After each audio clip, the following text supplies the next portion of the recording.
Shalom semuanya, gimana kabarnya? Pada baik kan? Oke, sebelumnya terima kasih sudah mau menyempatkan gimana? Kabarnya baik?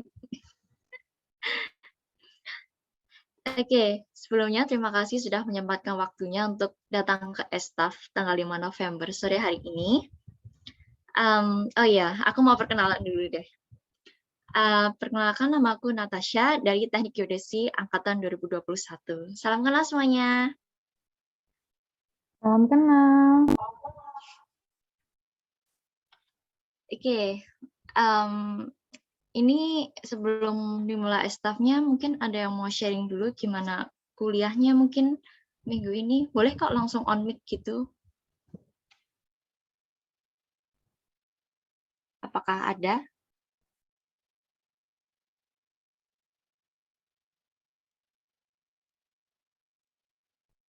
Oke, mungkin kalau belum ada aku mau coba tanya ya. Mungkin Angelica bisa sharing gitu kuliahnya gimana? Oke, Halo. shalom semuanya. Shalom. Oke, sebelumnya aku minta maaf nggak bisa on cam, lagi di luar. Oke, kalau cerita perkuliahan, seminggu ini seperti biasa ya, di teknik pasti sibuk dengan lapak ya. Apalagi Natasha tahu dong geodesi gimana praktikumnya. Iya. Terus seminggu ini puji Tuhan sih, apapun yang aku kerjain Tuhan berkati, dan rencana aku mungkin di kepanitiaan juga lancar. Semua dilancarin sih. Itu sih seminggu ini pokoknya semua penuh berkat. Ya mungkin Mantap itu sih. Oke. Makasih sharingnya. Aku mau tanya satu lagi nih. Mungkin Sonia Napi 70 boleh on mic? Boleh sharing gitu? Halo. Oke. Halo. Kalau kuliah selama ini lancar sih. Oke. Dan organisasi juga lancar. Oke. Terima kasih sharingnya. Terima kasih beberapa teman yang udah mau sharing. Sebentar lagi kita mau masuk ke sesi saat teduh. Mungkin bisa di next slide-nya.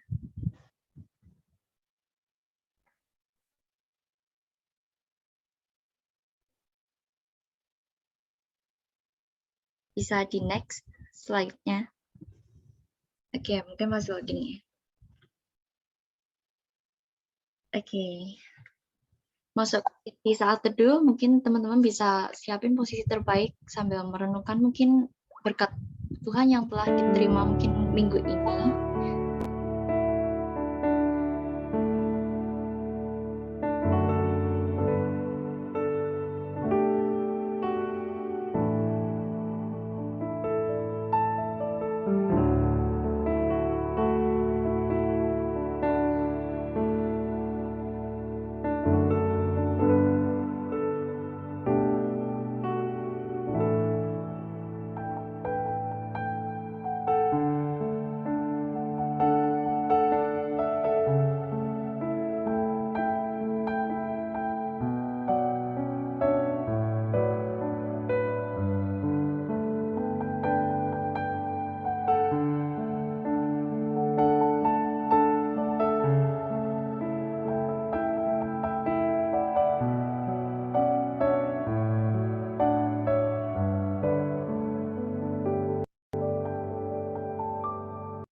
Oke, sesi saat teduh sudah selesai. Kita akan memujikan lagu Berkenan Bagimu.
Tunggu sebentar ya teman-teman, mungkin ada kesalahan teknis.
Oke, setelah pujian, kita akan doa pembuka dulu, akan saya pimpin.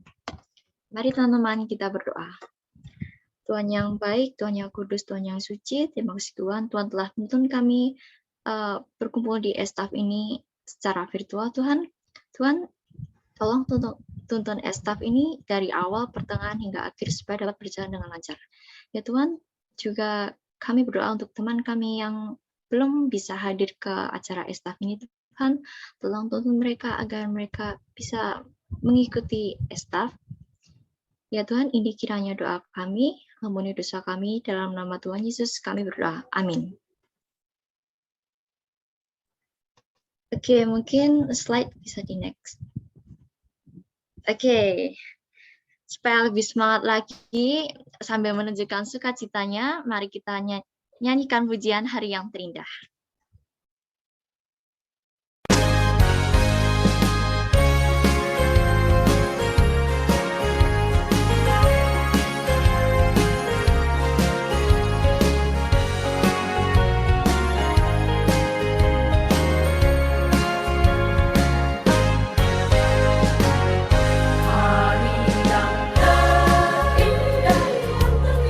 Ketika ku jujur basuh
Oke, sebelum masuk ke hadirat Tuhan lebih lagi, mari kita nyanyikan pujian seperti yang kau ingini. Teman-teman bisa ambil posisi yang terbaik saat Anda memuji Tuhan.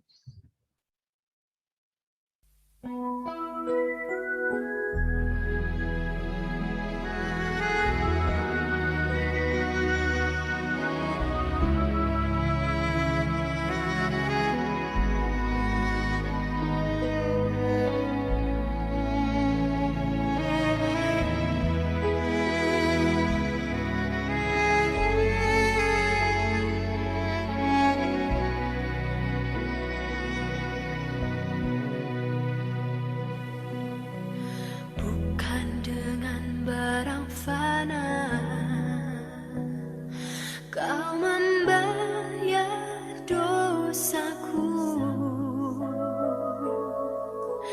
dengan darah yang mahal, tiada noda dan celah.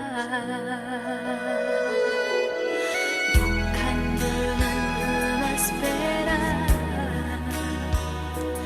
kau menebus diriku, oleh segenap kasih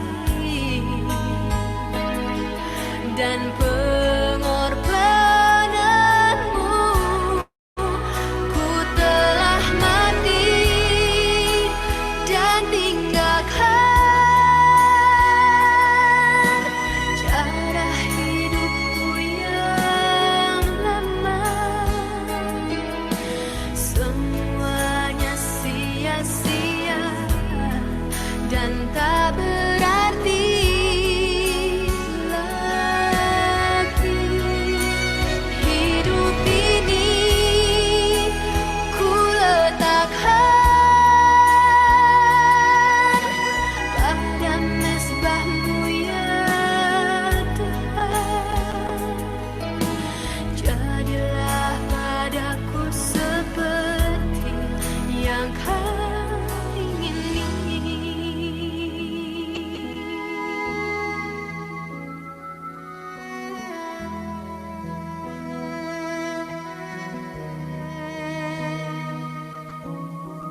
Oke, untuk firman Tuhan yang akan kita dengarkan pada sore hari ini akan dibawakan oleh Kak Celi. Untuk Kak Celi dipersilahkan. Oke, selamat sore, selamat malam teman-teman semua. Suara saya kedengeran ya? Kedengaran, Kak. Oke, ya. Ya, saya bersyukur bisa kembali dapat kesempatan untuk bicara di Estaf PMKT UGM ini. Jadi sejak pandemi, saya tahun lalu, kalau saya teman-teman mungkin ingat, akhir tahun lalu juga saya sempat berbicara di Estaf ini. Ya, buat yang belum kenal saya, nama saya sebenarnya kalau dilihat dari Zoom saya itu namanya Lisman Komaladi gitu ya. Tapi saya lebih sering dipanggil Celi. Saya dulu kuliah di UGM, teknik kimia, jadi buat para chemical engineering, para kemeng di sini, ya go for it, one of the best jurusan di teknik UGM. Ya, saya kuliah sudah lama, gitu ya, sudah 30 tahun yang lalu. Tapi saya sekarang pelayanan di Singapura, untuk kalangan pelayanan mahasiswa juga ya, jadi bukan hanya mahasiswa di Indonesia di Singapura, tapi juga mahasiswa-mahasiswa lokal dan juga di Asia Timur. Ya, saya bersyukur kita boleh sama-sama kembali berjumpa dan oke, saya share screen dulu ya.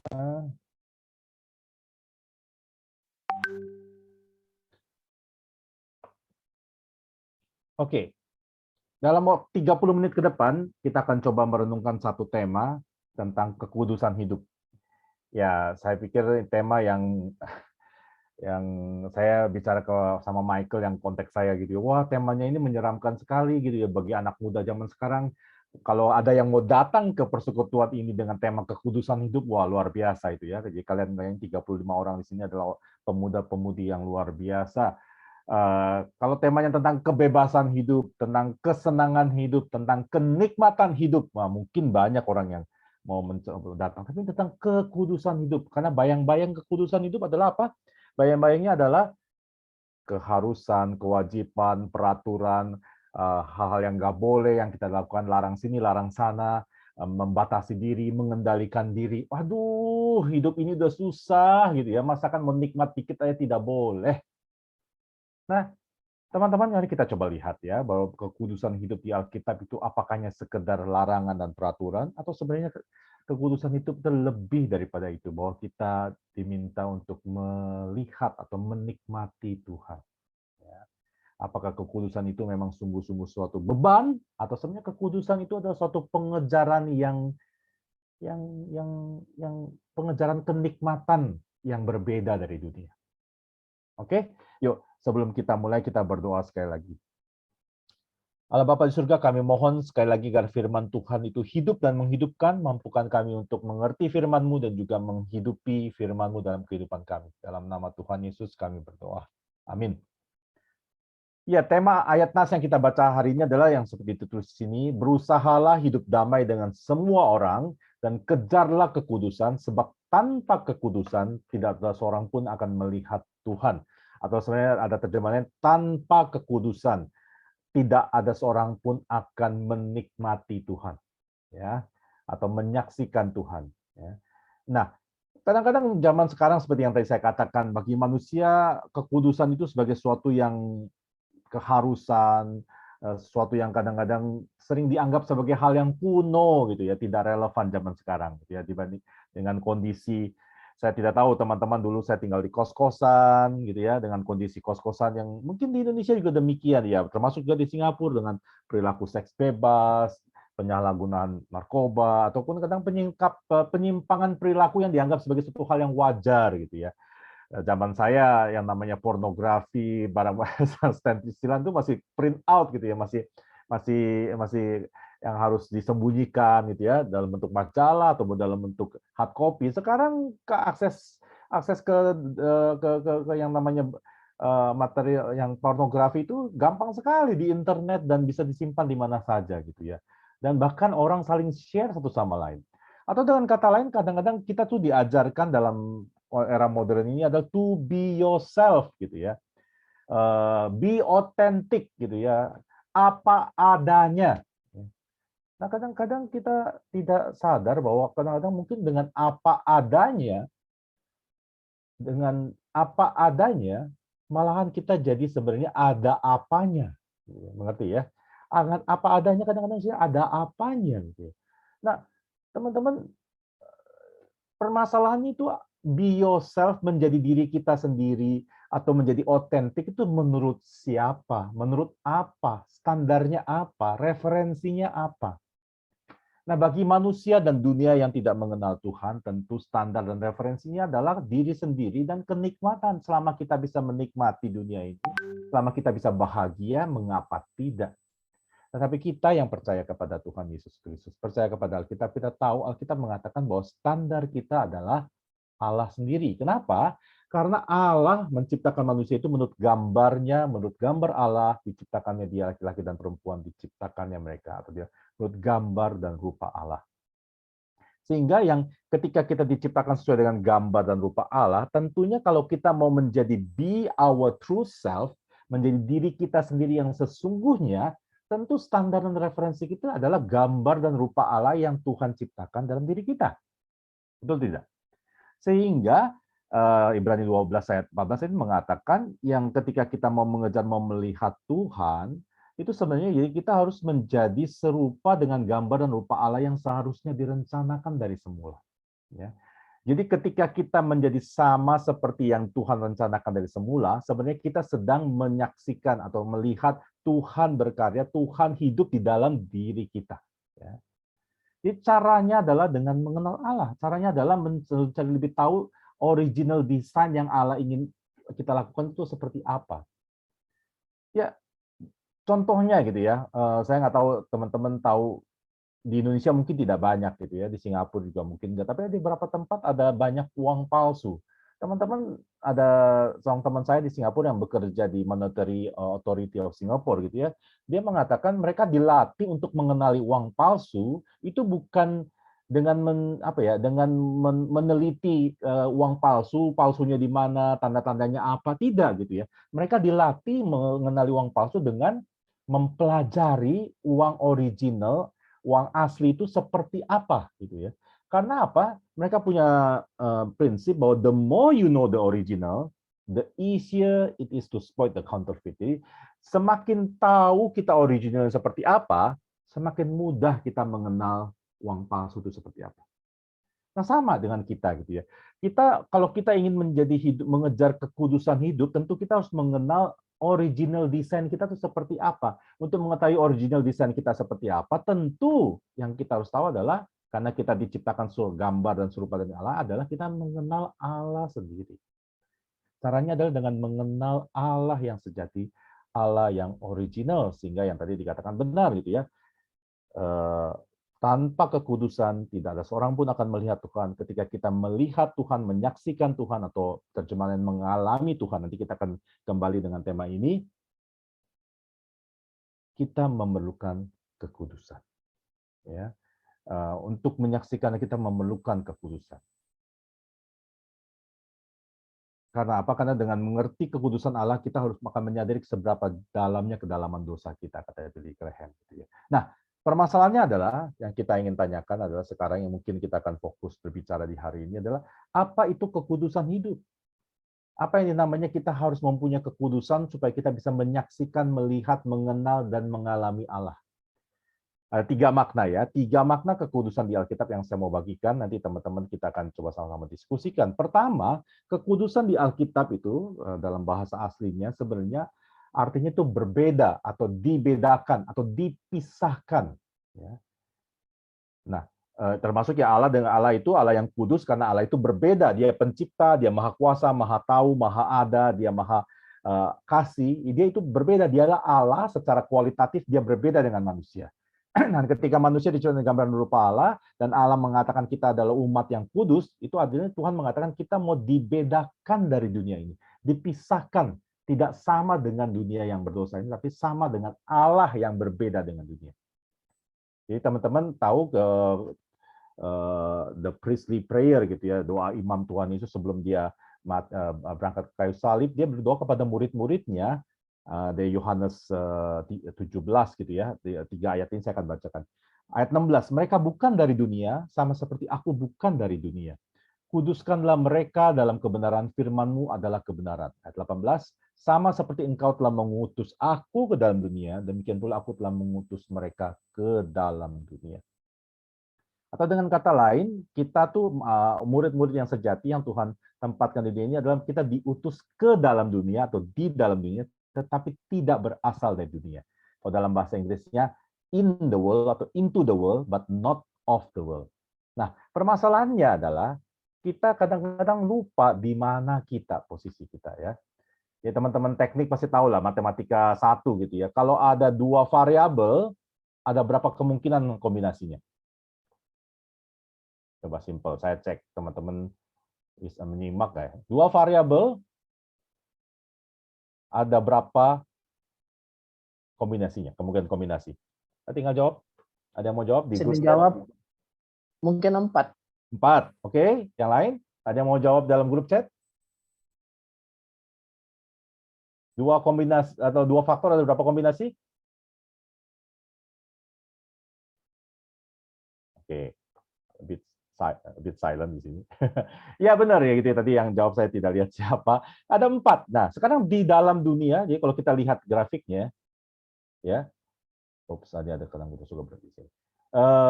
Kalau kita dalam grafiknya, berarti ada in the world, di dalam dunia, dan tidak di dalam dunia. Of the world, berasal dari dunia, atau hidup seperti dunia, atau tidak berasal dari dunia. Nah, seringkali apakah kita sekarang di kuadran kanan atas gitu ya, orang-orang Kristen yang hidup di dalam dunia, dan maksudnya berada di tengah-tengah dunia, tetapi cara hidupnya juga sama seperti orang dunia. Itu orang Kristen seperti apa? Kalau saya sebut di sini adalah orang Kristen, worldly Christian. Kristen yang duniawi. Jadi kita sebenarnya ya kita bergaul dengan banyak orang sama seperti para mahasiswa lain ya karena kita mau cool, mau supaya tidak diasingkan atau dianggap aneh. Ya kita bergaul dengan semua orang. Tapi cara hidup kita kompromi, kita sama seperti mereka, standar moral kita, perkataan kita, perbuatan kita. Ketika orang-orang lain itu copy and paste atau mencontek atau meniru hasil pekerjaan orang lain tanpa sebut dan sebagainya, kita juga lakukan gitu ya. Ketika orang-orang lain juga melakukan tindakan immoral juga kita lakukan gitu ya. Di dalam dunia hidup sama seperti orang dunia. Atau mungkin apakah orang-orang seperti apa, orang Kristen seperti apa yang hidup tidak bersatu di dalam dunia, wah sangat tersendiri beda gitu ya. Tetapi cara hidupnya sama seperti orang dunia. Ya, kalau saya sebut di sini adalah orang-orang Kristen yang hipokrit. Orang-orang Kristen yang self-righteous, sebenarnya orang-orang Kristen seperti ini yang sebenarnya dalam zaman Tuhan Yesus yang Tuhan benci. Ya, orang-orang ahli Farisi, ahli Taurat, orang Farisi dan ahli Taurat yang mengatakan mau mereka itu tidak sama dengan orang dunia, mereka tidak mau bergaul dengan orang dunia. Seolah-olah hidup mereka itu lebih tinggi, lebih benar daripada orang lain, tetapi cara hidup mereka, kebohongan mereka, kemunafikan mereka yang Tuhan Yesus benci itu sama seperti orang dunia. Apakah kita hipokrit? Mungkin kita tidak pernah punya teman-teman non-Kristen. Karena teman-teman kita anak-anak PMKT semua, anak-anak staff semua, orang Kristen semua, ngomongnya juga haleluya dan amin dan puji Tuhan terus. Tapi dalam pikiran kita juga berpikiran kotor. Dalam perkataan kita, dalam hati kita masih membenci. Kita juga tidak mau mengampuni. Dalam waktu-waktu kita sendiri, kita juga masih browsing hal-hal yang tidak berkenan kepada Tuhan. Atau yang ketiga, orang-orang yang hidupnya tidak sama dengan dunia, memang punya standar moral yang tinggi, tapi juga tidak bergaul dengan orang dunia. Yaitu orang-orang yang saya sebut hermit, gitu, orang-orang petapa, orang-orang Kristen petapa, orang-orang Kristen elitis, orang-orang Kristen yang hanya berkumpul di spiritual ghetto karena merasa nyaman dan menyenangkan. Ya seperti saya katakan, orang-orang itu mungkin sebagian dari kita, sebagian dari mungkin pengurus, inti, ketua, sekretaris, nggak tahu ya, atau yang mau jadi staf, mau jadi hamba Tuhan, orang yang berlindung di balik dinding gereja atau di balik dinding persekutuan, tidak mau pernah bergaul dengan dunia, sehingga ya memang standar hidupnya benar, tapi tidak pernah menjadi kesaksian bagi dunia ini. Nah, yang Tuhan minta adalah bagaimana kita menjadi true Christian, menjadi garam dan terang, itu adalah tinggal di dalam dunia. Kita bergaul, kita menjadi saksi bagi orang-orang yang belum mengenal Tuhan, tetapi hidup kita tidak sama seperti mereka. Menjadi terang, kita menjadi teladan di dalam perkataan kita, dalam perbuatan kita, dalam ketepatan waktu kita, di dalam integritas kita, ke dalam ketidakmauan kita untuk berbohong atau kompromi, menjadi garam untuk mencegah kerusakan agar ketika ada tindakan immoral, perilaku yang seksual yang menyimpang, kita mencegah kerusakan dalam pikiran, perkataan, dan perbuatan kita. Betul, ya ini pertama, memang kekudusan hidup itu adalah berkaitan dengan berbeda, kita dipisahkan, kita harus tinggal di dalam dunia, tapi kita itu adalah orang yang punya berbeda dan dipisahkan. Sehingga seringkali kekudusan hidup itu diasosiasikan dengan menjauhi percabulan, imoralitas, seks bebas, pornografi yang saya sebut tadi. Tidak salah gitu ya, tapi kadang-kadang kita suka berhenti di sini, dan kita tahu, kalau kita lihat di Alkitab, kekudusan itu bukan hanya semata-mata mencegah kita untuk tidak melakukan hal-hal yang berkenan kepada Tuhan, tetapi lebih daripada itu. Karena kekudusan hidup itu adalah semata-mata, yang tadi Ibrani 12 dan 14 katakan, kekudusan itu adalah dalam rangka kita untuk bisa menyaksikan Tuhan, mengalami Tuhan. Sehingga ada definisi kedua tentang kekudusan hidup yang kita harus pikirkan, karena seringkali kita mungkin sudah merasa cukup kudus, tetapi hal yang kedua dan yang ketiga ini kita abaikan. Yang kedua, kekudusan hidup itu adalah semata juga dalam berkaitan dengan berpikiran tunggal. Saya tidak tahu apakah terjemahan ini tepat atau tidak gitu, tapi dalam bahasa Inggrisnya adalah single-minded. Ya, single-minded itu adalah pikiran kita hanya terutama dan tertuju kepada Allah. Sehingga tidak heran gitu ya, dalam 10 hukum perintah pertama adalah jangan ada Allah lain di hadapanku. Karena Allah tahu bahwa pikiran kita, hati kita itu seperti pabrik berhala gitu. John Calvin mengatakan, gampang sekali memunculkan, mendirikan berhala-berhala lain yang menjadi berhala yang mendistraksi pikiran kita atau arah hati kita menyimpang daripada Tuhan. Ya, single-minded itu fokus on God and prioritas Tuhan bagi hidup kita. Saya percaya dari kalangan anak muda ini pasti ada yang banyak yang pernah jatuh cinta gitu ya. Saya tidak tahu model jatuh cinta sekarang itu masih pada bucin atau enggak ya. Semoga ya mungkin ada juga yang bucin gitu ya. 24 jam memikirkan yang dikasihinya bagaimana bisa membahagiakan yang dicintainya, atau bagaimana melakukan sesuatu supaya memberikan impresi kepada pasangannya. Atau mungkin kalau mungkin tidak soal pacaran, soal dengan orang tua kita ya. Kita ingin single minded menjadi anak yang berbakti untuk membahagiakan orang tua kita. Nah, dalam kondisi seperti ini ada juga dalam aspek seperti ini juga lah yang namanya kekudusan hidup ya. Kalau saya mau kutip dari Kisah Rasul 20 ayat 24 gitu, seperti juga Paulus dan ambisinya, dia ini dalam bahasa Inggris ya, I consider my life worth nothing to me, only to finish the race. Atau dalam bahasa Indonesia saya bacakan di sini, tetapi aku tidak menghiraukan bahkan nyawaku sendiri gitu ya. Asal saja aku dapat mencapai garis akhir dan menyelesaikan tugas pelayanan yang diberikan kepadaku, yaitu adalah memberi kesaksian tentang Injil kasih karunia Allah. Nah, teman-teman, kekudusan hidup itu juga berarti kita melihat apakah ada penghalang atau pengganti Allah dalam hidup kita. Apakah ada berhala lain yang kita secara sadar atau tidak sadar kita dirikan dan kita sembah? Kalau Timothy Keller mengatakan counterfeit God gitu ya, Allah palsu, Allah buatan hati manusia. Apakah berhala hidup kita? Mungkin dari segi moralitas, mungkin dari segi integritas, dari segi kita tidak berbohong, kejujuran kita tidak bercacat gitu ya. Tetapi bagaimana dengan ambisi kita? Bagaimana dengan rencana karir masa depan kita? Apakah ambisi dan karir kita itu tujuannya adalah untuk semata-mata kebahagiaan dan kenyamanan diri sendiri? Ataukah ada agenda Tuhan dimasukkan ke dalam pikiran kita? Apakah kita belajar mati-matian studi, takut gagal dan segala macam semata-mata supaya kita tidak dianggap gagal? Kenapa kita takut gagal? Mungkin karena kita takut gagal karena kita tidak mau supaya harga diri kita terbanting. Nah, siapa yang kita sembah? Apakah berhala kita itu adalah harga diri kita, self-esteem kita, penerimaan orang lain, persetujuan orang tua, atau mungkin juga pacar kita gitu ya, teman hidup kita, atau mungkin kenyamanan kita, zona nyaman kita. Saya tidak mau deh, pokoknya deh harus berbeban berat atau mengorbankan. Misalnya kalau saya tidak tahu kapan kita bisa ketemu muka dengan muka gitu ya. Dalam persekutuan saya berharap COVID ini segera berakhir, kita mau bisa bertemu dengan muka. Tapi Mungkin nanti ketika ada kesempatan bertemu muka dengan muka, kita tidak mulai, udahlah, udah nyaman lewat Zoom. Ketika lewat Zoom kan saya juga bisa dengar persekutuan, dengar firman Tuhan sambil tiduran, sambil makan, sambil masak gitu ya, atau sambil dengar yang lain, atau sambil belajar, kan bisa multitasking gitu ya. Nah, teman-teman hati-hati. Ya, saya tidak mengatakan ini 100% salah gitu ya, tapi kadang-kadang coba kita pikirkan, apakah kita single minded for God atau tidak? Ataukah memang ada berhala lain dalam hidup kita? Ya, apa itu berhala? Ya, kalau kata Timothy Keller katakan, berhala itu adalah anything more important to you than God. Segala sesuatu yang lebih penting bagi kita daripada Tuhan. Adakah yang lebih penting dari kita? Adakah yang lebih penting bagi kita daripada Tuhan? Mungkin ada. Mobile phone, ya, kita mungkin keluar dari rumah kalau ketinggalan mobile phone pasti pulang gitu ya. Kita mungkin nggak berdoa sama Tuhan sehari nggak apa-apa, tapi kalau kita tidak berkomunikasi atau connect dengan mobile phone, langsung kita panik gitu ya, langsung kita merasa frustasi dan hidup kita seolah-olah aduh kacau balau gitu ya.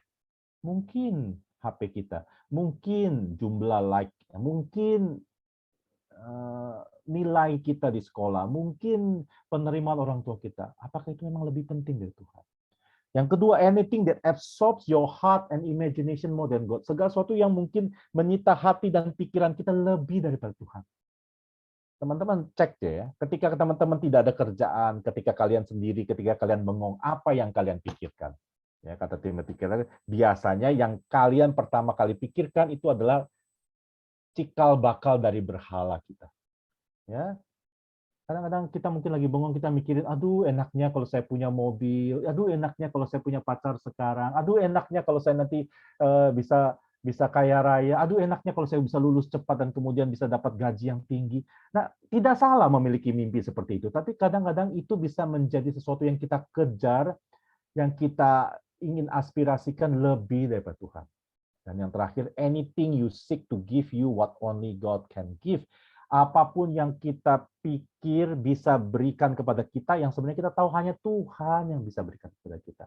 Kita tahu hanya Tuhan yang bisa berikan kita kedamaian, hanya Tuhan yang bisa berikan kita kasih yang sesungguhnya, hanya Tuhan yang bisa sungguh-sungguh menyelami dan mendampingi kesepian kita. Tapi kadang-kadang kita mencari obat, antidot terhadap kesepian kita dari teman-teman, dari kesibukan, atau mungkin dari pornografi, mungkin dari banyak hal yang lain yang kita pikir bisa menggantikan apa yang sebenarnya hanya Tuhan bisa beri. Ya teman-teman, yang kedua ini juga sama pentingnya yang pertama gitu ya. Kalau yang pertama itu soal standar yang berbeda. Jadi kita harus berbeda, memang standar kekudusan itu adalah soal standar yang berbeda. Yang kedua yang kita baru bahas, yang kedua adalah soal arah hati. Ya, single minded. Jadi kekudusan itu bukan hanya soal standar, tapi juga soal arah hati kita yang hanya tertuju kepada Tuhan.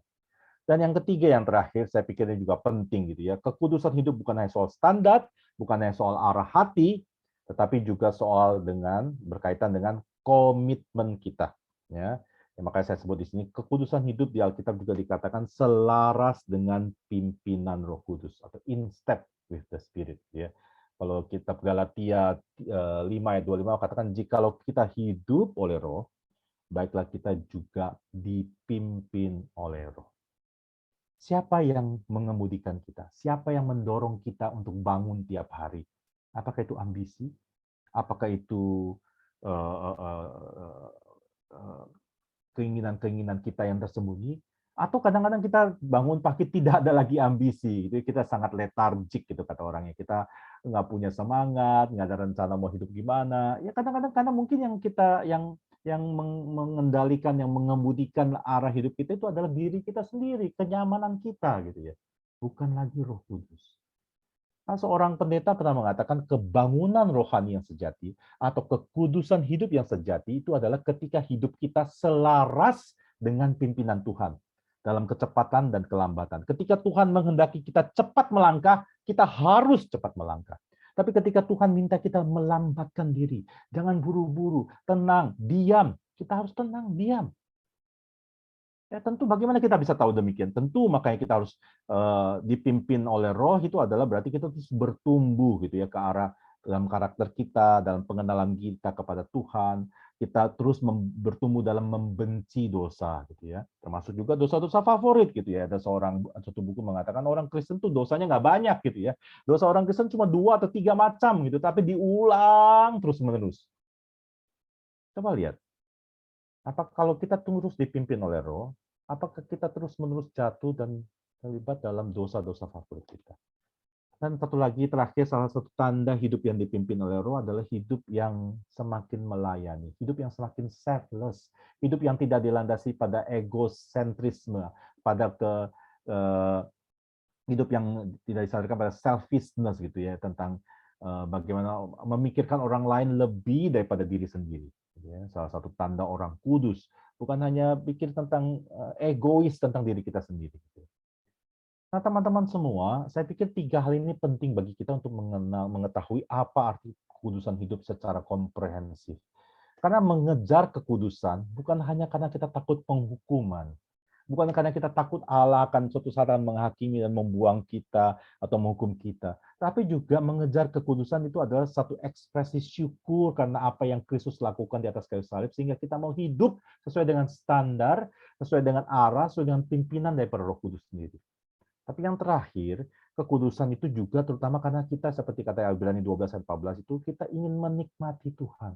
Karena apa? Karena Tuhan yang kudus itu adalah satu-satunya kenikmatan yang tidak ada taranya. C.S. Lewis pernah mengatakan bahwa kalau orang Kristen mau berusaha mengenal Tuhan itu standarnya, alasannya karena takut dihukum atau hanya cuma sekedar ucapan syukur, kadang-kadang foundation atau dasarnya kurang kuat. Pengejaran kita kepada Tuhan itu harus ditandasi suatu pengertian atau suatu keyakinan bahwa hanya di dalam Allah saja kenikmatan yang sejati itu ada. Atau kenikmatan yang sejati itu ada sungguh-sungguh di dalam Tuhan, melebihi dari semua kenikmatan yang mungkin dunia atau diri kita sendiri bisa tawarkan. Dan ketika kalau Jonathan Edwards atau John Piper juga katakannya, ketika kita bisa menikmati Allah karena memang itu ada suatu kenikmatan tertinggi yang kita kejar, soal kekudusan tidak lagi soal aturan, soal kekudusan tidak lagi soal boleh atau tidak boleh, tetapi suatu hal yang natural yang kita kerjakan. Nah, bagaimana kita bisa menghidupi kekudusan kita?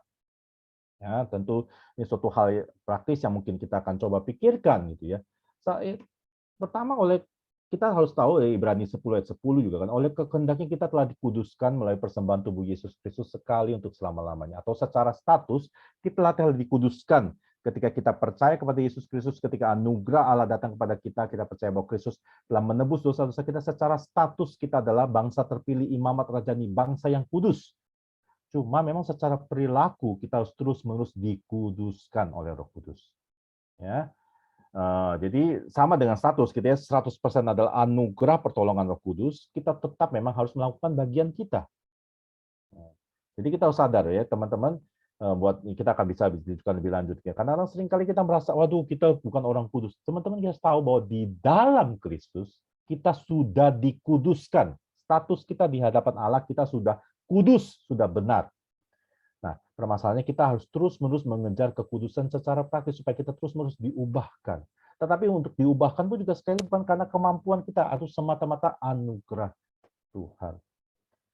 Lalu, mengapa kita sulit untuk hidup kudus? Ya, saya mau kasih teman-teman satu video sekitar 7 menit gitu ya. Saya tidak tahu atau kita ada waktu untuk diskusikan, tapi satu hal penting karena seringkali kita tidak sadar hal-hal ini yang menyebabkan kita tidak bisa hidup kudus cuma 1 atau 2 hal, tapi suatu hal yang mungkin kita harus pikirkan matang-matang supaya kita bisa singkirkan. Ya, saya coba lihat video ini bersama-sama ya. Buat teman-teman, coba perhatikan.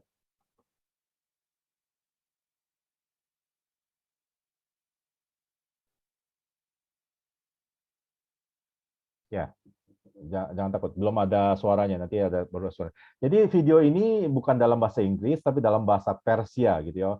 Kalau nggak salah sih dibuat di Iran, tapi nggak apa-apa, ada teks subtitlenya dalam bahasa Inggris. Saya percaya teman-teman bisa memahaminya lah ya.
دانش آموزان عزیز صبح بخیر.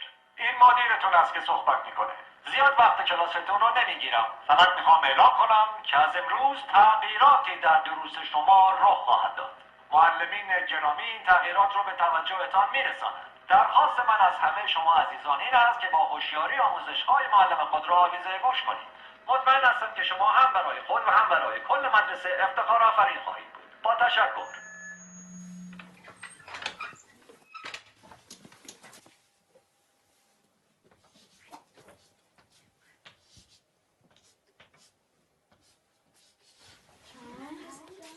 ساکت. نظم کلاس حفظ کنیم. این درس اول امروزه. 2 به علاوه 2 مساوی 5. حالا تکرار کنیم. 2 با 2 میشه 5. 2 با 2 چند میشه؟ 5 میشه. بلندتر. 2 با 2 چند میشه؟ 5 میشه. بلندتر. چند میشه؟ 5 میشه. تکرار کنیم. 2 با 2 چند میشه؟ 5 میشه. چیه پسر؟ آقا اجازه مگه 2 با 2 4 نمیشه؟ من دارم به تو میگم 2 با 2 5 میشه. پس چه سوال نیست. فهمیدی؟ آقا فقط فکر کردیم که فکر نکن. نمیخواد فکر کنی. 2 با 2 5 میشه. حالا بشین حرف نزن. دفتراتون رو باز کنین و بنویسین. 2 به علاوه 2. آقا اجازه 2 به علاوه 2 میشه 4. وقتی همه چی 4 میشه چطوری ممکنه این دفعه 5 بشه؟ اصلا کی به تو چیز حرف زدن داد؟ به چه حقی مرزی سوال میبری؟ آقا فقط میخواستم بگم 2 با 2 5 میشه. تکرار کن. ولی آقا روی تخته تکرار کن. 2 به علاوه 2 رو به تخته. 4. همتون میدونین که 4 میشه. تخته رو نگاه تو کن. هم که میدونین 4 میشه چیزی نمیگی. سکوت. چون نخور تو برگردم.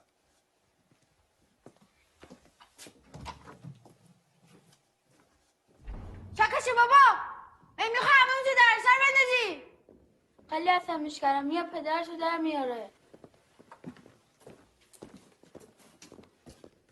این دانش آموز فکر کنه از همه بهتر میدونه. خیلی روش زیاده. بگو ببینم پسر 2 با 2 چند میشه؟ آقا اجازه 4 میشه آقا. شنیدی؟ باورتون میشه؟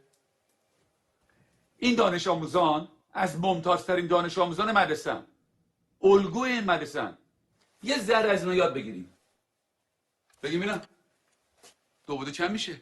آقا اجازه 5 میشه آقا. آفرین. اینجا پسر.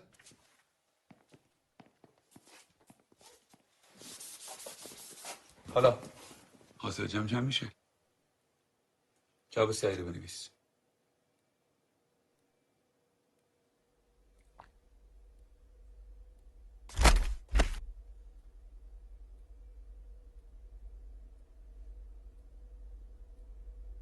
این آخرین فرصته.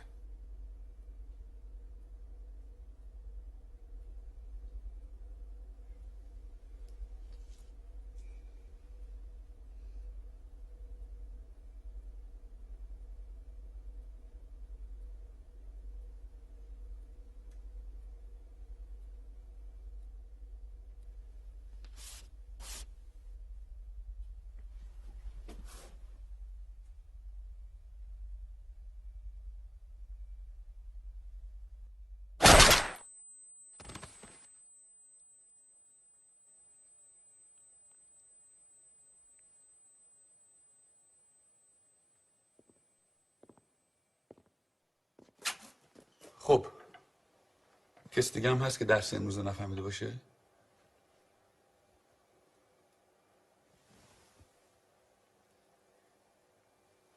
نگاه کن. این بریم بیرون.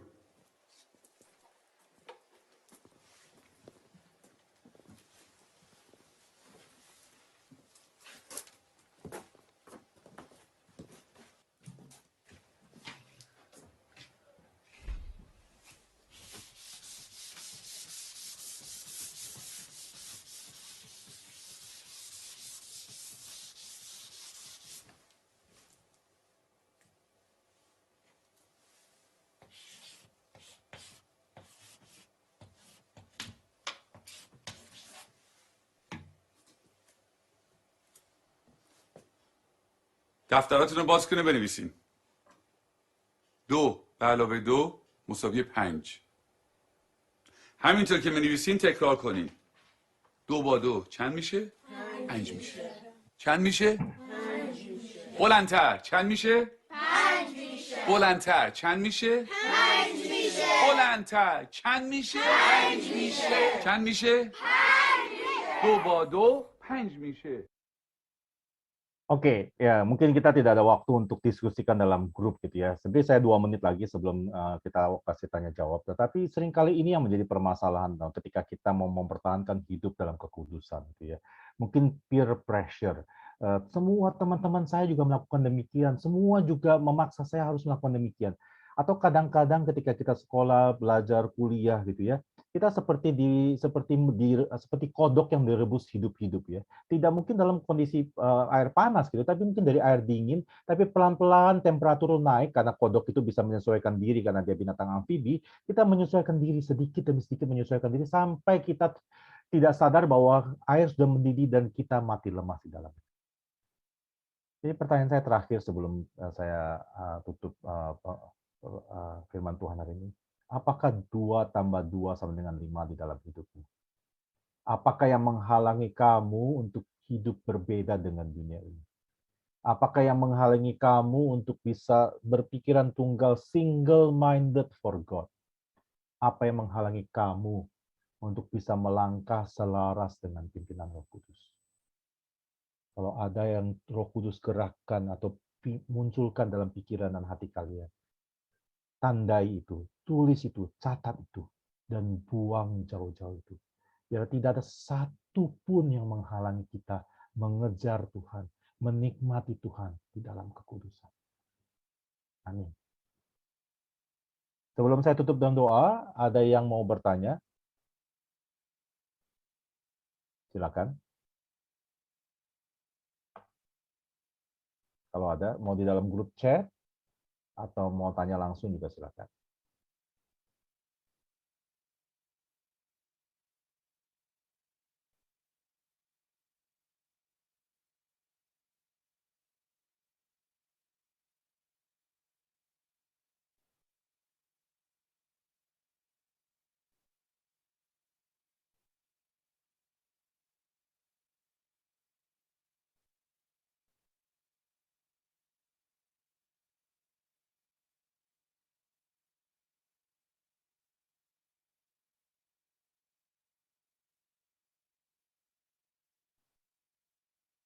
Oke, tidak ada ya sepertinya ya. Kalau tidak ada nggak apa-apa, kita akan tutup dalam doa. Yuk kita berdoa yuk. Saya beri waktu kepada teman-teman baik yang buka videonya maupun yang tidak buka videonya. Saya berharap teman-teman boleh mendengar dan mengambil waktu sejenak untuk refleksikan dalam kehidupan kalian. Saya kasih waktu 1 menit ke depan untuk refleksikan pertanyaan saya terakhir. Kita firman Tuhan katakan kita diminta untuk mengejar kekudusan, karena tanpa kekudusan kita tidak bisa menyaksikan Tuhan, kita tidak bisa mengenal Tuhan, kita tidak bisa menikmati Tuhan.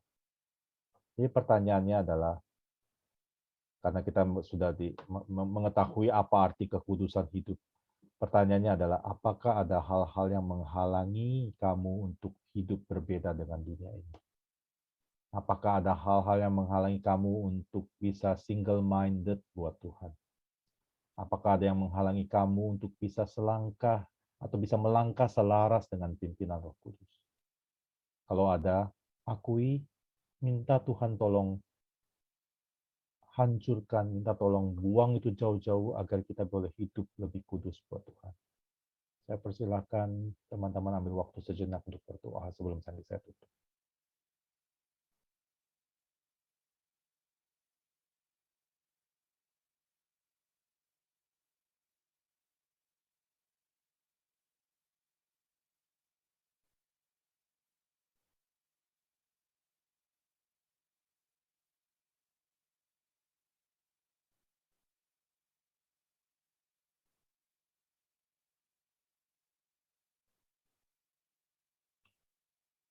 Mari kita berdoa. Allah Bapa surga, kami mohon ampun karena seringkali kami melihat Engkau sebagai Allah yang menuntut, yang meminta, yang demand a lot of things from us. Kami tidak melihat bahwa Engkau adalah Allah yang menginginkan kebahagiaan kami. Kalau adalah Allah yang di dalam kekudusan menginginkan kami untuk hidup dengan standar dan selaras dengan pimpinan-Mu, karena Engkau tahu hanya dengan demikianlah kami bisa menikmati, mengalami kenikmatan kebahagiaan yang sejati. Ampuni kami Tuhan, karena kami seringkali melihat kekudusan sebagai beban, sebagai tanggung jawab saja, atau sebagai satu usaha manusia. Kami tidak melihat bahwa kekudusan itu adalah suatu privilege, suatu kesempatan, suatu hak luar biasa yang Tuhan berikan kepada kami semua Tuhan untuk bisa hidup sama, menikmati bersama Tuhan. Oleh karena itu, tolonglah Tuhan, selidiki hati kami, lihatlah apakah ada hal-hal yang menjadi penghalang, menjadi berhala, yang mungkin kami sembah tanpa kami sadari, yang mungkin kami pegang erat-erat, yang kami tidak mau buang. Tolonglah kami Tuhan, agar kami boleh terus hidup di dalam kekudusan, sehingga kami boleh menikmati dan mengalami Tuhan lebih dan lebih lagi. Di dalam nama Tuhan Yesus kami berdoa dan bersyukur. Amin.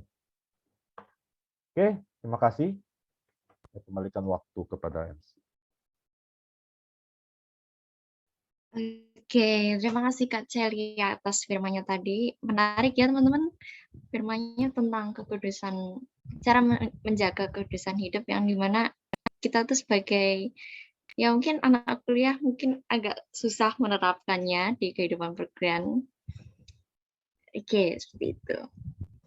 Oke, sebentar lagi kita akan masuk ke sesi persembahan. Mungkin teman-teman bisa siapin persembahannya, dan juga nanti ada QR code yang akan ditampilkan. Persembahan akan diiringi lagu Sungguhku Bangga Bapa. Mungkin bisa di next slide-nya.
Oke, mungkin bisa masuk di next.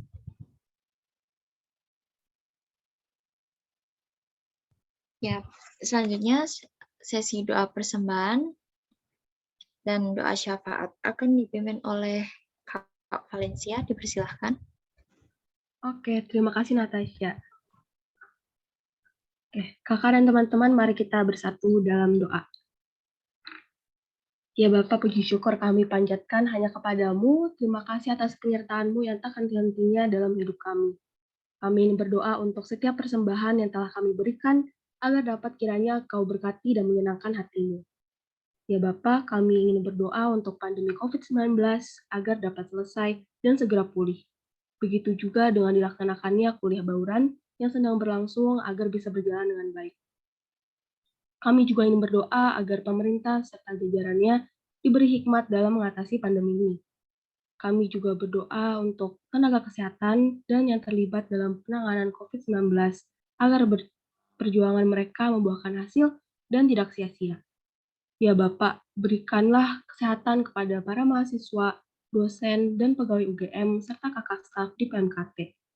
Pulihkan juga ya Bapak masyarakat yang terdampak dan mengalami kesulitan akibat pandemi. Cukupkan kebutuhan mereka ya Bapak. Demikian doa dan permohonan kami ya Bapak. Kami panjatkan hanya di dalam nama-Mu kami sudah berdoa dan mengucap syukur. Amin. Terima kasih Kak Valencia telah memimpin doa persembahan dan syafaat. Oh ya teman-teman, setelah ini akan ada pengumuman yang akan diambil alih oleh Komkom. Dipersilahkan. Oke, shalom semuanya. Aku Valencia dari Komkom, bakal nyampein pengumuman untuk SF kali ini. Bisa di next. Oke, yang pertama ada open donation. Jadi PMKT lagi bagi kesempatan nih buat teman-teman yang mau kasih donasi, karena bakal diberi berupa makanan ke saudara-saudara kita yang membutuhkan yang ada di sekitar tank UGM.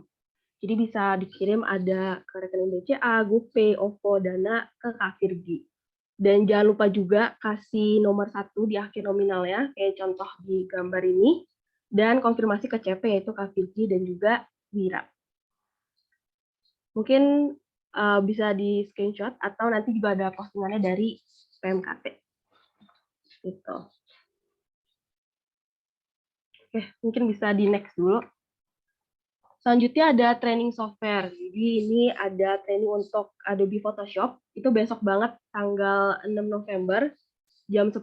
Jadi teman-teman yang berminat buat belajar Adobe Photoshop bisa langsung daftar di link Google Form yang disediakan atau CP ke Andreas Pangaribuan berarti ya itu. Ada nomornya di situ dan juga bisa cek melalui postingan PMKT. Next. Oke, selanjutnya SF bakal hadir kembali nih teman-teman minggu depan, hari Jumat 12 November 2021, tetap di jam 5, dengan kita bakal ngebahas bagaimana kekristenan kita di era teknologi ini. Jadi jangan lupa hadir kembali dan juga ajak teman-teman kalian semuanya. Mungkin itu pengumuman untuk SF kali ini. Thank you, aku balikin ke Natasha lagi. Oke, terima kasih Kak Valen pengumumannya. Next, sesi yang paling ditunggu-tunggu. Fellowship. Oke, untuk Komisi Komhad dipersilahkan. Cek, apakah suara saya sudah terdengar? Sudah. Oke, izinkan saya untuk menginisiasi dan mendampingi acara fellowship kali ini. Sebentar, saya akan share screen dulu.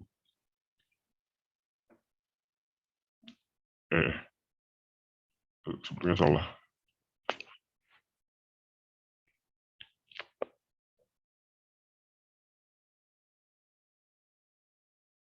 Oke. Apakah udah terlihat ini PowerPoint-nya? Tolong staff beri respon. Sudah. Oke. Izinkan saya untuk mengawali acara fellowship kali ini. Perkenalkan saya, sebentar. Sebenarnya salah nama. Ini saya menggunakan akun asisten saya. Oke, sekarang sudah. Saya frontman akan menampingi kegiatan fellowship kali ini.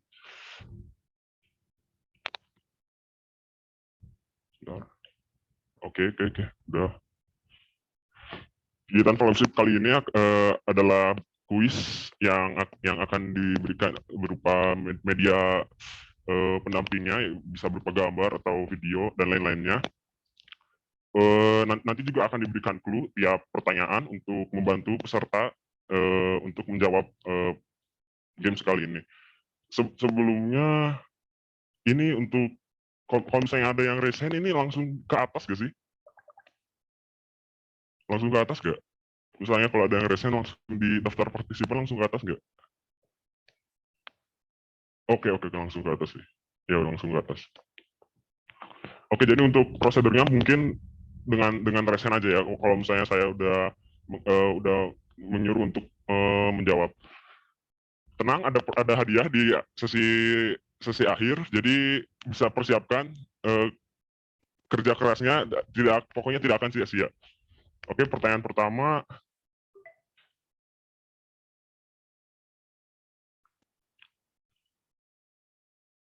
Ini seorang tokoh Alkitab di Perjanjian Lama.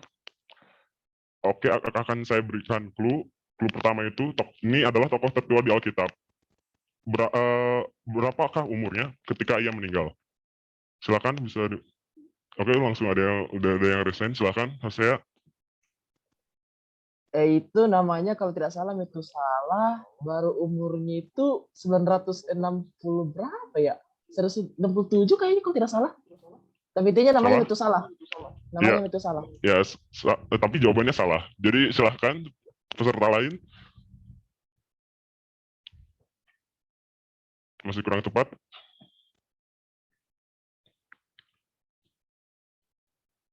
Enggak akan ada sesi penembakan. Tenang. Oke. Peserta atas nama William, silahkan. 969. Ya, betul. 969 tahun. Ini ada di Kejadian 5 ayat 25 sampai 31, bisa dicek. Nama dia tadi Matusalah. Lanjut.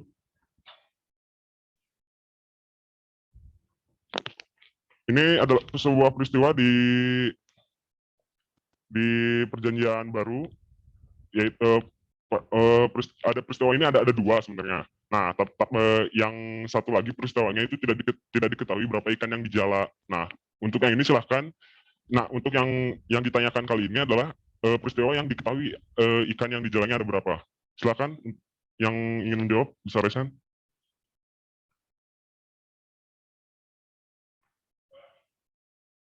Jika belum ada, akan saya berikan clue. Oke, clue. Oke, ada yang resen. Silahkan. Peserta atas nama Wira Dranata Hareva. Mungkin kalau nggak salah 153.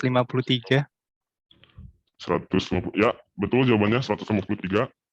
Ini ada di Yohanes 21 ayat 1 sampai 14. Karakternya yang sedang setengah berlutut itu Simon Petrus, dan ini dikenal sebagai peristiwa Second Miraculous Catch of Fish. Maaf tadi yang menjawab siapa ya? Boleh resen lagi nggak? Wira. Lanjut. Ini sebuah tokoh di Alkitab Perjanjian Lama. Silahkan. Ini tebak gambar. Silahkan bagi yang ingin menjawab. Bisa resen dari sekarang.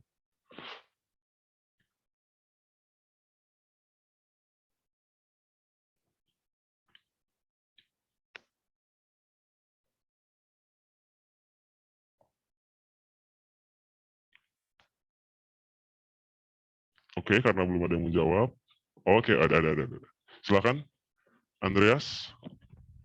Nebukadnezar bukan? Yap, betul. Ini Raja Nebukadnezar. Oke. Oke, soal ketiga sudah selesai. Lanjut.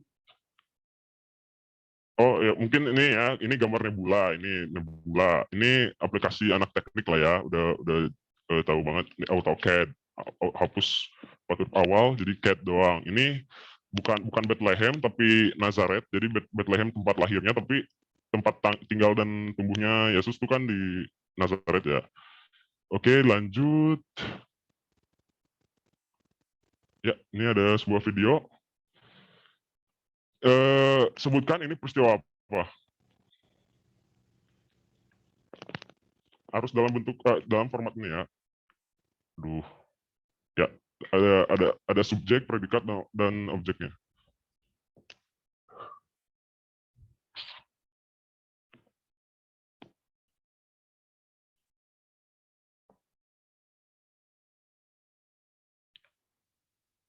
Ya, silakan Hosea. Musa membela lautan. Boleh dijelaskan tidak lautan apa? Atau laut apa? Laut Teberau. Yap, betul. Laut Teberau atau Laut Merah. Hosea dapat 1 poin. Ya, dilanjutkan. Ini sebuah firman Tuhan dari apa ya? Dari kitab Yesaya. Itu aja. Itu clue pertama. Silakan bagi ada yang mau menjawab. Ada clue lainnya juga. Siapa tahu tidak ada yang bisa menjawab.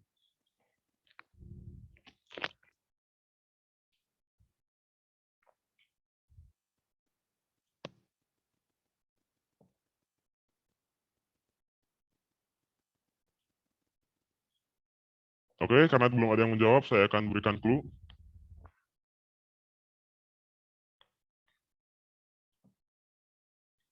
B per C itu fungsi dari sin alpha. Masih belum juga? Oke. Clue ketiga maksudnya.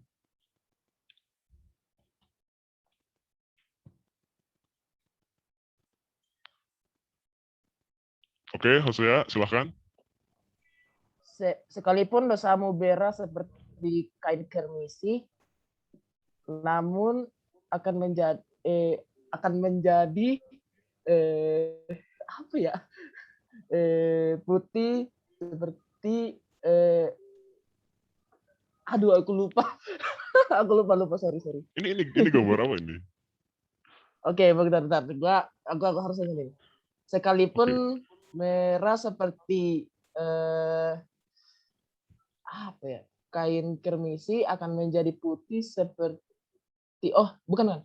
Sekalipun merah seperti aku lupa yang pas di situ. Tapi intinya menjadi seperti domba, sekalipun merah seperti kain. Aku lupa. Sorry. Ini 2 poin ya. Kalau misalnya jawab yang atas dapat 1 poin, yang bawah dapat 1 poin. Tapi dua-duanya nggak lengkap. Jadi partisipan lain yang mau mencuri jawaban, silahkan. Peserta atas nama Edwin. Tes. Halo, oke. Yap, Sekali. ada suaranya. Ini dua-duanya atas bawah atau gimana nih? Boleh dua-duanya kalau bisa. Oke. Sekalipun dosamu merah seperti kirmizi, hendak dibuat menjadi putih seperti salju. Sekalipun berwarna merah seperti kain kesumba, hendak dibuat menjadi putih seperti bulu domba. Ya, tepat sekali. Ada di Yesaya 1 ayat 18 tepatnya. Ada sedikit kata-kata yang keliru tapi masih bisa ditolerir. Jadi Kak Edwin dapat 2 poin tadi. Lanjut.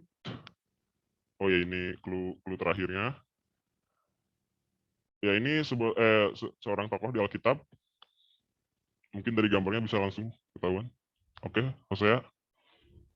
Thomas, murid Yesus. Ya. Oke, kayaknya terlalu gampang sih. Ya, ini clue-cluenya. Hosea dapat 1 poin. Lanjut. Berapa X? Tolong itu Maksudnya resign ya.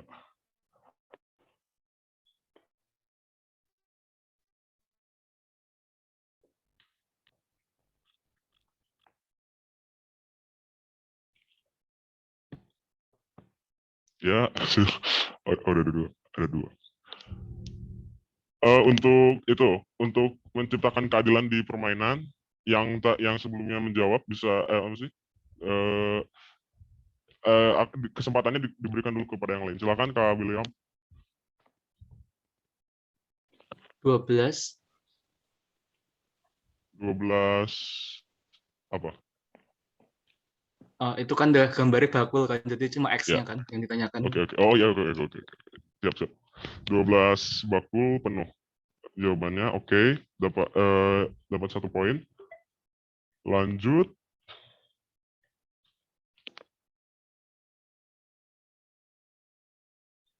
Ini sebuah perumpamaan dari Perjanjian Baru. 2 poin juga karena ada 2 pertanyaan.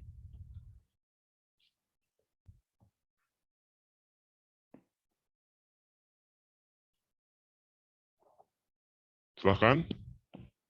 Natasha. Kerajaan Allah seumpama biji sesawi. Iya apa bukan? Yep. Itu yang pertama benar. Mau jawab yang keduanya langsung? Silahkan. Lupa aku bentar. Oh, belum kejawab yang kedua. Ya silahkan.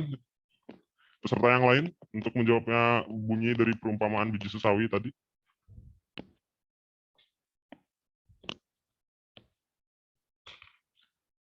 Karena belum ada yang jawab, saya berikan clue kalau ada. Oh ya ada. Itu ada 3 perikop yang bisa dicari.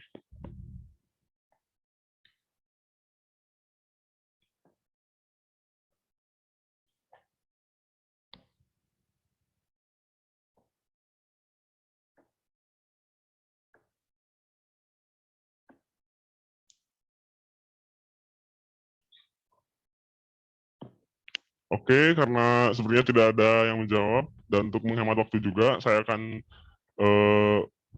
batalkan untuk penjawaban pertanyaan kali ini. Mungkin saya akan menjawab, bunyinya itu, kerajaan Allah itu seumpama biji sesawi yang kecil, tapi jika ditabur akan menjadi lebih besar daripada sayuran yang lainnya. Oke, lanjut. Ini soal terakhir. Karena ada 3 orang ya yang menjawab, yang punya 2 poin, yaitu William, Hosia, dan Edwin. Jadi ini pertanyaan kali ini hanya untuk 3 orang tersebut, agar ada pemenang. Silakan. Ini pertanyaan terakhir juga.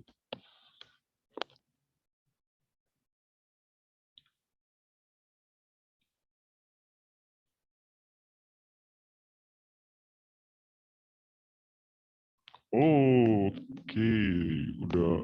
Ayo, silakan, Kak Edwin.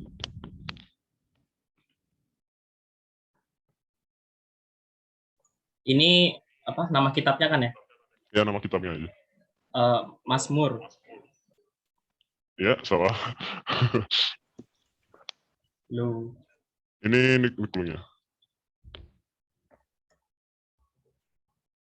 Mika dan kitab Nahum. Ya, betul, Mika dan kitab Nahum.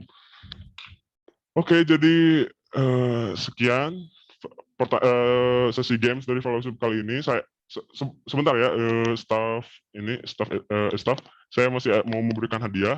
Jadi hadiah yang pertama yaitu ucapan selamat dari 32 orang ya. Selamat kepada Kak William karena sudah memenangkan sesi estaf kali ini. Diawali ucapan selamatnya dari saya, boleh mungkin peserta yang lain untuk mengucapkan selamat pada Kak William. Tapi masih ada lagi hadiah yang lain. Bentar. Yaitu sebuah sertifikat karena telah memenangkan sesi fellowship kali ini. Silakan bagi Kak William jika ingin di screenshot atau ingin versi yang lebih baiknya ada di, mungkin bisa kontak ini. Bentar, everyone. silakan kontak asisten saya di Line atau WA yang sudah disediakan di kolom chat. Ya, sekian sesi fellowship yang bisa saya sampaikan pada kesempatan kali ini. Sampai bertemu di kesempatan lainnya, dan salam sejahtera buat semuanya. Oke, terima kasih Kak dari Komisi Pemerhati. Niat banget sih bikin fellowship-nya sampai temanya Squid Game. Oke. Masuk di penghujung acara, kita akan mengucikan pujian pengutusan. Mungkin bisa di next.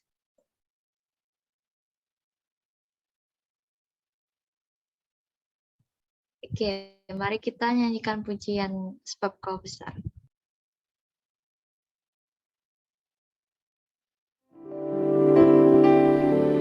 Ku beri kemuliaan dan hormat, ku angkat suara pujian, ku agungkan nama-Mu, ku beri kemuliaan dan hormat, ku angkat suara pujian, ku agungkan nama-Mu, sebab Kau besar, perbuatan-Mu ajaib, tiada seperti Engkau, tiada seperti Engkau, sebab Kau besar, perbuatan-Mu ajaib, tiada seperti Engkau, tiada seperti seperti Engkau,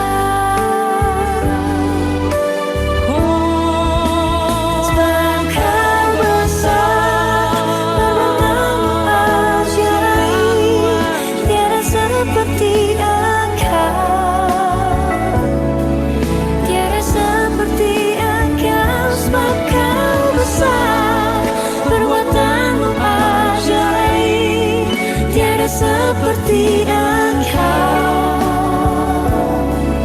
tiada seperti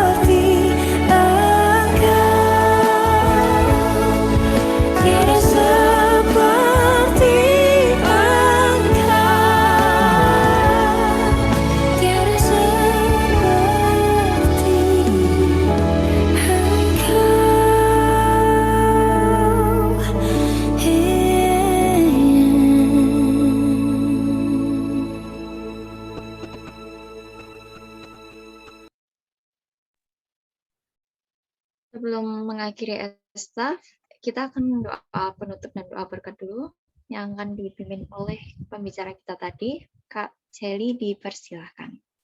Yuk, mari kita berdoa. Allah Bapa di surga, kami mohon agar ketika kami datang dan sekarang ketika kami selesai persekutuan ini, kami tidak menjadi orang yang sama dan ataupun tidak mendapatkan apa-apa dari persekutuan hari ini. Kami mohon kiranya Roh Kudus terus mengingatkan firman Tuhan yang diajarkan. Kami mohon agar Tuhan juga terus menolong kami untuk mengingat setiap lagu yang kami nyanyikan, setiap interaksi persekutuan yang kami boleh lakukan dengan teman-teman kami. Biarlah kami menjadi anak Tuhan yang semakin rindu untuk dikuduskan, untuk hidup sebenar dengan sesuai dengan pimpinan-Mu. Kami mohon Tuhan dalam sekolah kami, dalam kuliah kami, dalam tanggung jawab kami sebagai mahasiswa, sebagai anak, sebagai jemaat, atau sebagai teman, dan satu lain kami boleh sungguh-sungguh menjadi garam dan terang. Kami boleh terus menghidupi, mengejar, menyaksikan, menikmati Tuhan dalam setiap kehidupan kami. Pimpinan kami Tuhan, biarlah kami boleh terus memohonkan berkat daripada Allah Bapa, dari persekutuan dalam Roh Kudus, dan juga kasih setia dalam Yesus Kristus boleh terus bersama-sama dengan kami semua. Di dalam nama Tuhan Yesus kami memohon dan berdoa. Amin. Terima kasih Kak Cili sudah memimpin doa. Oke, teman-teman jangan leave dulu ya, sebentar lagi akan ada sesi dokumentasi. Mungkin bagi yang bisa on cam ya.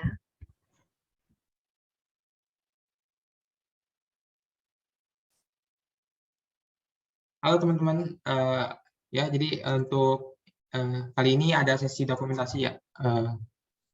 Jadi untuk bagi teman-teman yang bisa menyalakan kameranya, bisa dinyalakan dulu kameranya teman-teman.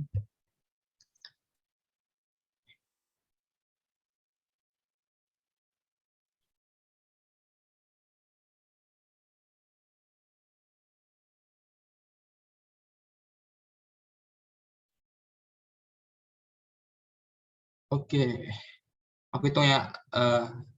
Oh ya, ini masih banyak yang belum nih, sepertinya. Ada lagi teman-teman?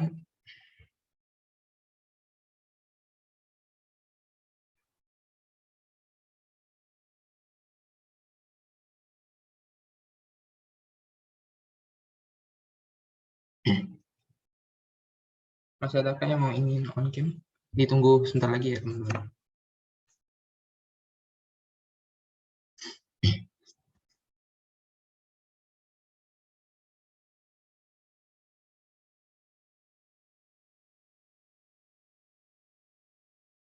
Ini Kak Kalista, Kak Steven, sama Jovian, sama Kak Dewi nih.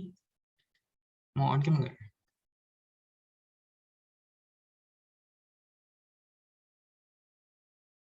Oke, siap. Oke teman-teman, kita mulai saja ya untuk sesi dokumentasinya. Sebentar.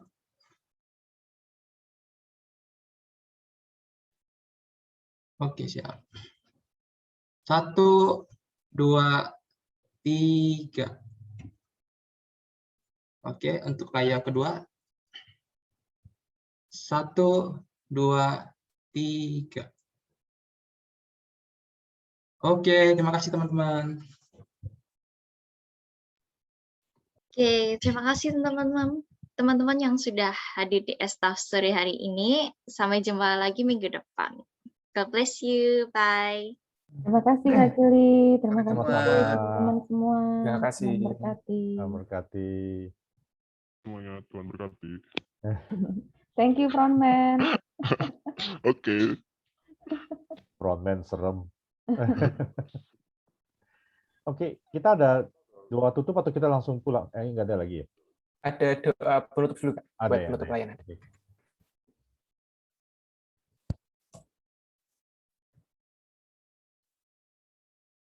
Oke, sebenarnya udah semua ya. Ya, terima kasih teman-teman buat pelayanannya pada sore hari ini. Terima kasih. Terima kasih juga buat Komhat yang effortnya juga banyak banget ya untuk fellowship pada hari ini.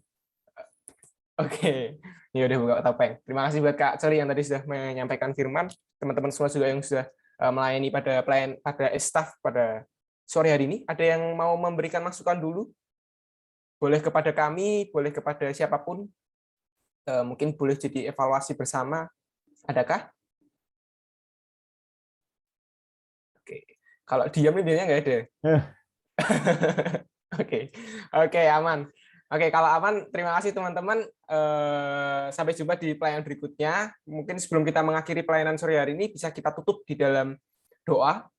Oke, dimohon dengan kasih. Mas Frontman bisa memimpin dalam doa penutup nggak ya, Mas Frontman? Tapi pakai suara biasa aja, suara normal aja. Kok saya sih? Saya cuma langsung. Bisa nggak? Nggak apa-apa, penasaran aja. Enggak. Oke. Oke, mungkin. Silakan persiapan yang lain. Oke, silakan. Oke, mungkin Kiel ada ya, Kiel? Bisa nggak, Kiel? Oke, kalau nggak bisa berarti Oke, nggak bisa kayaknya. Oke, bisa minta tolong Kak Wirin Kak untuk menutup dalam doa Kak. Sudah Kakak duga ini. Oke deh. Mari kita bersatu dalam doa.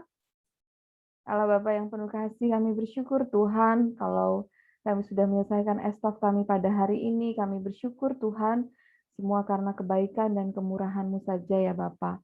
Biarlah firman yang sudah dibagikan tidak sia-sia, melainkan terus berakar dan bertumbuh dalam hati setiap kami, sehingga kami berbuah untuk kemuliaan nama-Mu ya Tuhan. Biarlah kami boleh menjaga hidup kami kudus, supaya kami bisa menikmati Engkau Bapa. Kami bersyukur untuk Kak Celi yang sudah Tuhan pakai untuk menyampaikan kebenaran firman-Mu.